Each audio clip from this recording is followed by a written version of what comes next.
વર્ષો પહેલાં બોલિવૂડનું એક પિક્ચર આવ્યું હતું દિલ હૈ કે માનતા નહીં. આજના સંદર્ભમાં એમ કહી શકાય કે ટ્રમ્પ હૈ કે માનતા નહીં.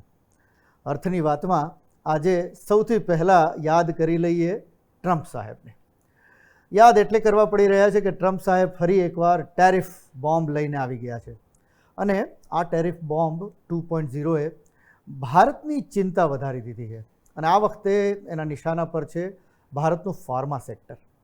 અમેરિકામાં દર 2 જેનેરિક ડ્રગ્સના પ્રેસ્ક્રિપ્શનમાંથી લગભગ 1 દવા ભારત બનાવે છે અને અમેરિકાને દર વર્ષે અબજો ડોલરની આમાંથી બચત કરાવતી આ જ ભારતીય દવાઓ પર હવે ટ્રમ્પની નજર ઠરી છે. પણ પ્રશ્ન એ છે, જો અમેરિકા ભારતની સસ્તી દવાઓ મોંઘી કરી દેશે તો આમાં મોટું નુકસાન કોને થશે, ભારતને કે પછી અમેરિકાને? જવાબ એટલો સરળ નથી, થોડું એમાં વિચાર કરવું પડે એમ છે. ટ્રમ્પે અમેરિકામાં બહારથી આવતા જેનેરિક ડ્રગ્સ માટે તબક્કાવાર ટેરિફ પ્લાન જાહેર કર્યા છે. 1 ઓગસ્ટથી આગામી 2 વર્ષ સુધી કોઈ પણ ટેરિફ નહીં, ત્યારબાદ 100% ટેરિફ અને પછી 200% ટેરિફ. એટલે કે અમેરિકામાં જેનેરિક ડ્રગ વેચવા પર 1 ઓગસ્ટ 2028થી 100% ટેરિફ લાગશે. સંદેશ સ્પષ્ટ છે, જો અમેરિકામાં વેચવું હોય તો અમેરિકામાં જ ઉત્પાદન કરો, ત્યાં જ પ્રોડક્શન કરો. આ એક જાહેરાતની સૌથી વધુ નોંધ ભારત અત્યારે લઈ રહ્યું છે, કેમ કે ભારતને દુનિયાની એમ કહેવાય કે ફાર્મસી ઓફ ધ વર્લ્ડ કહેવામાં આવે છે. ભારત દર વર્ષે લગભગ 30 અબજ ડોલરથી વધુની દવાઓ એક્સપોર્ટ કરે છે.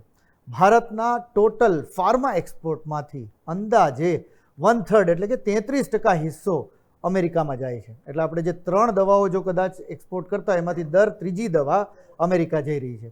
છેલ્લા વર્ષોમાં ભારતમાંથી અમેરિકામાં જતી દવાઓનું મૂલ્ય લગભગ 9થી લઈ અને 12 અબજ ડોલરની વચ્ચે રહ્યું છે. એટલે ભારત માત્ર એક્સપોર્ટર નથી, અમેરિકાની હેલ્થકેર સિસ્ટમનો એક મહત્ત્વનો પિલર છે. ભારતની ઘણી મોટી ફાર્મા કંપનીઓ માટે અમેરિકા સૌથી મોટો બિઝનેસ છે. ઓરબિંદો ફાર્માની આવકનો લગભગ 50%થી વધુ ભાગ અમેરિકાથી આવે છે. ડૉક્ટર રેડ્ડીઝ લેબોરેટરીઝની લગભગ 45%થી 50% રેવન્યુ યુએસ એક્સપોર્ટ્સમાંથી આવે છે.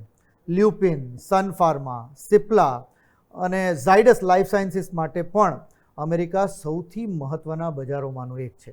એટલે જ ટ્રમ્પની જાહેરાત બાદ ભારતીય ફાર્મા શેરોમાં આજે વેચવાલી જોવા મળી. ગુજરાત માટે પણ આ સમાચાર એટલા જ મહત્ત્વના છે, કારણ કે દેશના ફાર્મા સેક્ટરનું સૌથી મોટું હબ ગુજરાત છે. ટોટલ મેડિસિન પ્રોડક્શનમાંથી 33% અને ફાર્મા એક્સપોર્ટમાંથી 28% હિસ્સો ગુજરાત ધરાવે છે. રાજ્યમાં 130થી વધુ યુએસ FDA મંજૂર મેન્યુફેક્ચરિંગ પ્લાન્ટ્સ છે, જે અમેરિકામાં દવાઓ મોકલવાની મંજૂરી ધરાવે છે.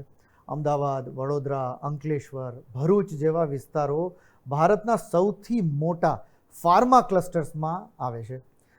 Zydus, Torrent pharma, Intas pharma, Cadila pharma, Alembic, આ તમામ કંપનીઓનો અમેરિકામાં નોંધપાત્ર એક મોટો બિઝનેસ છે. હવે ટ્રમ્પ સાહેબે 2 વર્ષનો સમયગાળો આપ્યો છે, એટલે આપણી પાસે આનો રસ્તો કાઢવા માટે આમ તો પૂરતો સમય છે. એક રસ્તો એ છે કે અમેરિકામાં નવી મેન્યુફેક્ચરિંગ ફેસિલિટીઝ આપણે ઊભી કરીએ.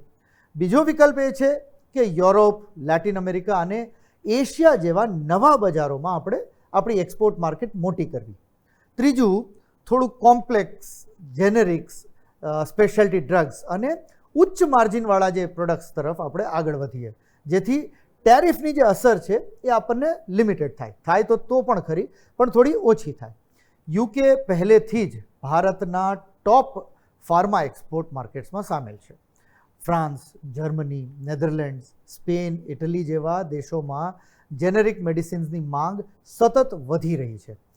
યુરોપમાં રેગ્યુલેટરી અપ્રુવલ થોડા મુશ્કેલ છે, પરંતુ એકવાર મંજૂરી મળી જાય પછી લાંબા ગાળાનું એક સ્થિર માર્કેટ આપણને મળી રહે છે. બ્રાઝિલ, મેક્સિકો, આર્જેન્ટિના, ચીલી અને કોલંબિયા જેવા લેટિન અમેરિકન દેશોમાં સસ્તી જેનેરિક દવાઓની માંગ ઝડપથી વધી રહી છે. બ્રાઝિલ તો ઓલરેડી ભારતના ટોપ 5 ફાર્મા એક્સપોર્ટ બજારમાં સામેલ થઈ ચૂક્યું છે. દક્ષિણ આફ્રિકા, નાઇજીરિયા, કેન્યા, ઘાના એટલે આફ્રિકન કન્ટ્રીઝ જેવા એ બધા દેશોમાં ભારતીય દવાઓની માંગ ઓલમોસ્ટ યરલી ઇન્ક્રીમેન્ટ વધી જ રહી છે. વિયેતનામ, ફિલિપિન્સ, ઇન્ડોનેશિયા એટલે સાઉથ ઇસ્ટ એશિયાના દેશો અને એનાથી પણ આગળ ઇસ્ટર્ન ચાઇના સાઈડના બધા દેશો, તો Vietnam, Philippines, Indonesia, Malaysia, Thailand જેવા દેશોમાં હેલ્થકેર સ્પેન્ડિંગ પણ ઝડપથી વધી રહ્યું છે.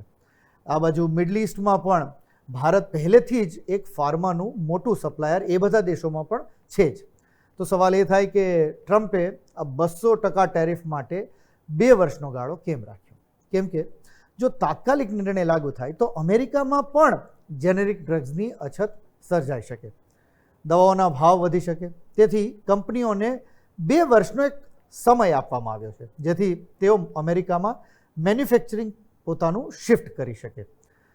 જો કે ભારત પાસે તો આ 2 વર્ષના ગાળામાં પોતાનો રસ્તો શોધવાના અનેક વિકલ્પો છે.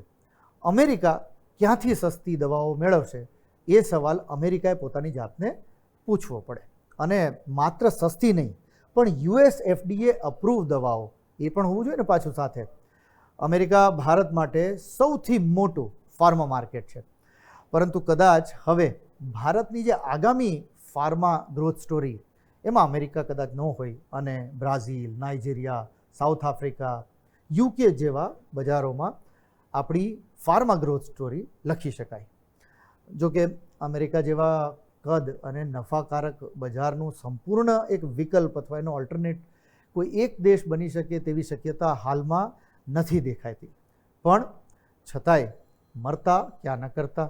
જો ટ્રમ્પ સાહેબ એમ કહે કે ના ભાઈ હું તો 200% ટેરિફ નાખીશ જ, તો આપણે કોઈક ને કોઈક નવા ઉપાયો જરૂર શોધી શકીશું. ઇન્ડસ્ટ્રીઝ રાતોરાત બંધ ના થાય. આજની જે ફાર્મામાં વેચવાલી આવી છે એ ક્ષણિક છે, એ રિકવરી થવાની જ હોય. આપણી મોટી મોટી ઇન્ડસ્ટ્રીઝ પોતાના અલ્ટરનેટ રૂટ શોધી જ લેતી હોય.